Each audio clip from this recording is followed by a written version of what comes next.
Čaute, dneska tu máme video s fingerboardom, je to takáto malá vecička a chcel by som vám ukázať, čo sa s tým všetko dá robiť a ešte bude takisto aj video, ako mám 30-dňový progres a ako sa s tým učím robiť a skákať a všetko.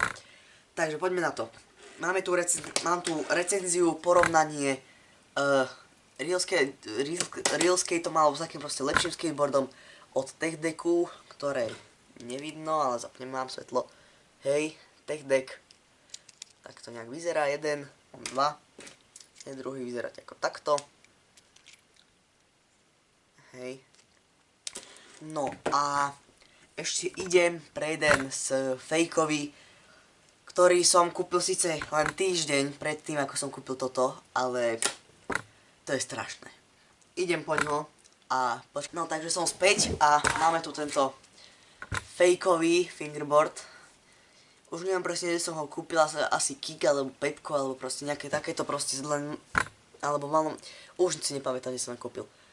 Toto mal som ho týždeň. Pozrite sa, čo sa s ním stalo.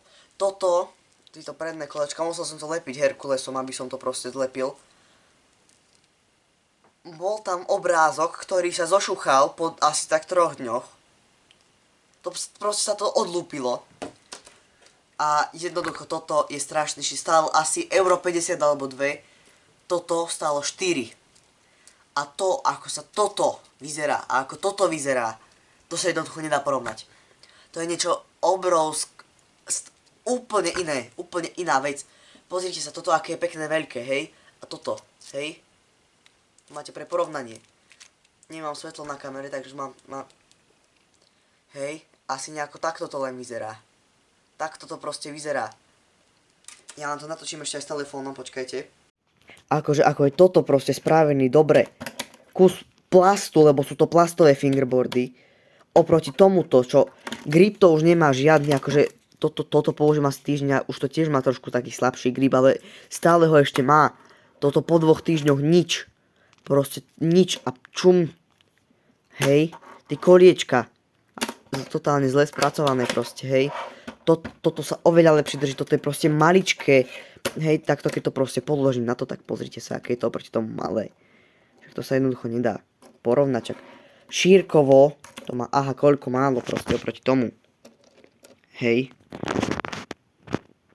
Však to je proste niečo slabé, úplne.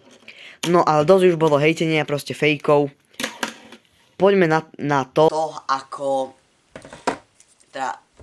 ako ja viem teraz hodnotiť tieto fingerboardy. Za mňa je to jednoducho veľmi dobrý kus plastu. Dá sa s ním robiť naozaj veľa vecí, už viem aj proste rôzne veci, viem už aj kickflip, aj hillflip trošku, už viem, hej. Trošku to bude slabšie vidieť na tej kamere, skúsime to trošku nižšie. Hej, tak, máme teraz nižšie. Hej, dal som. Nedávam to úplne na každý krát, samozrejme, ale... Hej, potom viem Infinidory, do kickflip, potom viem toto, neviem, ako sa to presne volá. Kurva, počkajte. Hej, tak. Alebo proste tak, len opšovit. Potom viem aj hillflip, ale to už je trošku ťažšie. Tam mi úplne ešte nejde. Ale proste, dá sa s tým naozaj veľa vecí naučiť. Je asi tak trilión trikov, viete si to dohľadať na YouTube. Hej. A viem aj Oli. A sú to naozaj zaujímavé proste kúsky. A čo sa čo na tom strašne páči, dám kameru naspäť. Čo sa mne na tom naozaj strašne páči na týchto fingerboardoch. Je to, že jednoducho proste si to chytíte, zoberiete to do vrecka, preniesiete to všade a všade, kde máte nejakú rovnú plochu, tak sa s tým proste môžete hrať a keď sa vám vybije baterka na telefóne alebo niečo, tak sa s tým kľudne môžete hrať a máte to proste vo vrecku a môžete si to hocikde dať. No čo by som vám asi vedel odporučiť, tak najlepšie je, keď má biele okraje, tento zrovna má hnedé a mne, čo sa podarilo zistiť pri týchto fingerboardoch, že toto má takú sivú textúru, neviem, čo tam bude vidno, má sivšiu oproti tejto.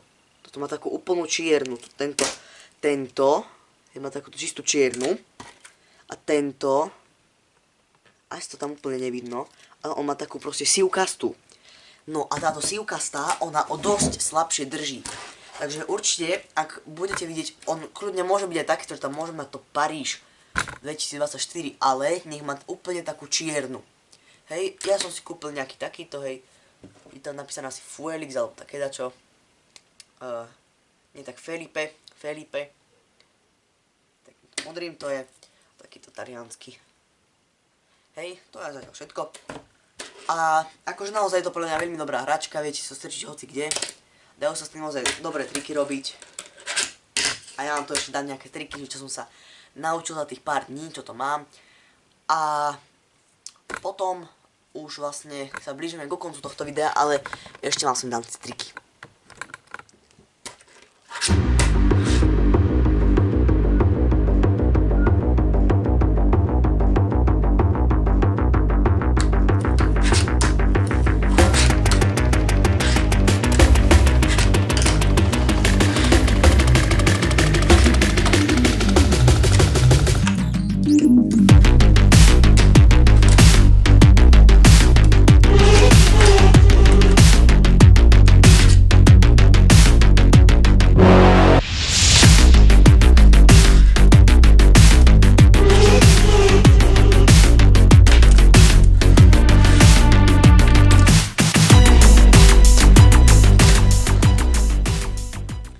Dobre, takže toto by bolo na recenziu všetko a zatiaľ čau.